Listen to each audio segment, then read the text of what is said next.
दोस्तों, नमस्कार। Welcome to my channel. तो दोस्तों, चलो शुरू करते हैं आज की कहानी। एक बार एक बूढ़ा आदमी अदालत में प्रवेश करता है। वो जज साहब से कहता है कि जज साहब, मुझे अपने बेटे के खिलाफ एक केस दर्ज करवाना है। जज साहब जो थे उसके जानने वाले थे, परिचित थे। जज साहब ने कहा, हाँ जी बताओ।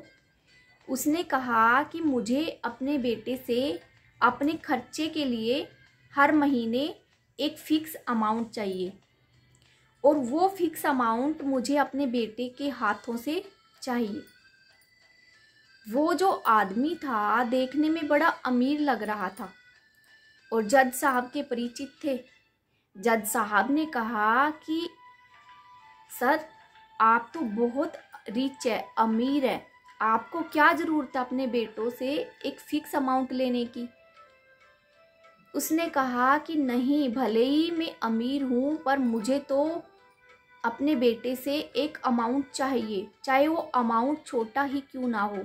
भले ही वो मुझे महीने के 100 रुपये दे, लेकिन मैं चाहता हूँ कि वो मेरे घर आकर मुझे अपने हाथ से 100 रुपये मंथली दे।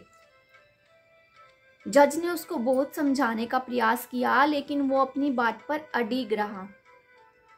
जज साहब ने उसके बेटे को नोटिस भिजवाया और एक तारीख दी कि आपको इस तारीख में कोर्ट में आना है।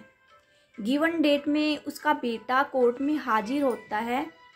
जज साहब उसको सारी बातें बताते हैं कि आपके पिताजी ने ये केस दर्ज करवाया है। कानूनी तौर से आपको उसको हर महीने 100 रुपये घर जाकर उसके हाथ में खुद से देने होंगे। उसका बेटा जज की ऐसी बातें सुनकर हैरान हो गया। वो सोचने लगा कि मेरे पिताजी इतने अमीर है, उसे क्या ज़रूरत है मुझसे 100 रुपये लेने की।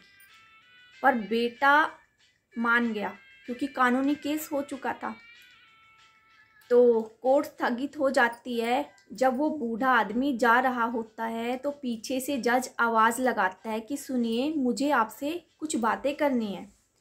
वो उस आदमी से कहता है कि मुझे समझ में नहीं आ रहा है कि आपने इतने अमीर होते हुए भी सिर्फ 100 रुपये अपने बेटे से क्यों डिमांड की।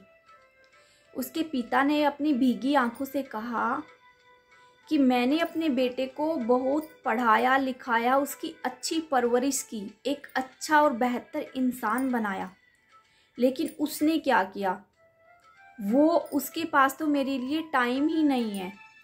मुझे एक ज़माना बीत जाता है उसको अपने सामने बैठा देखने में और बातें करने में।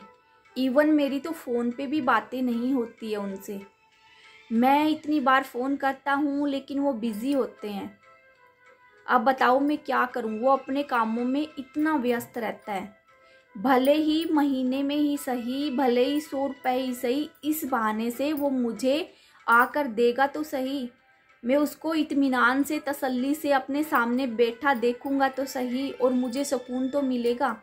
मैं अपने बेटे से बहुत प्यार करता हूँ। ऐसी बातें सुनकर जज भी मायूस हो गए।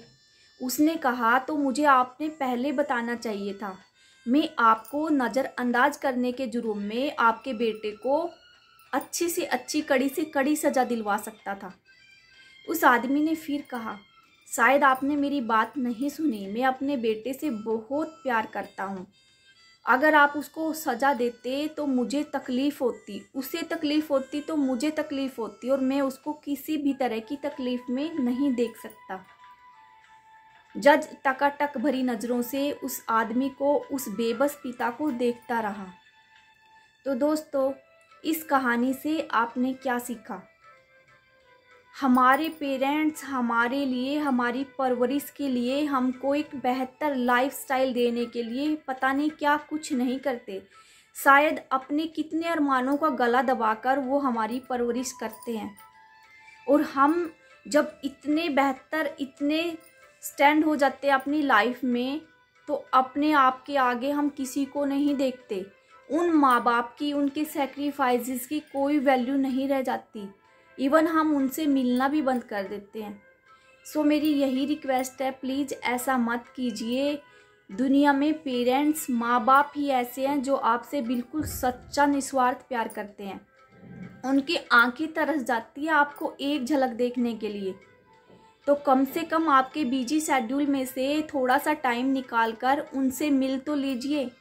अगर आप ज़्यादा दूर हैं, नहीं मिल सकते, तो कम से कम उनसे बातें तो कर लीजिए, क्योंकि आपके ज़िंदगी के पहले गुरु वही है। कहीं भी मंदिर मस्जिद में जाकर देख लो, भगवान, माँ बाप से बड़ा कोई भी भगवान नहीं है।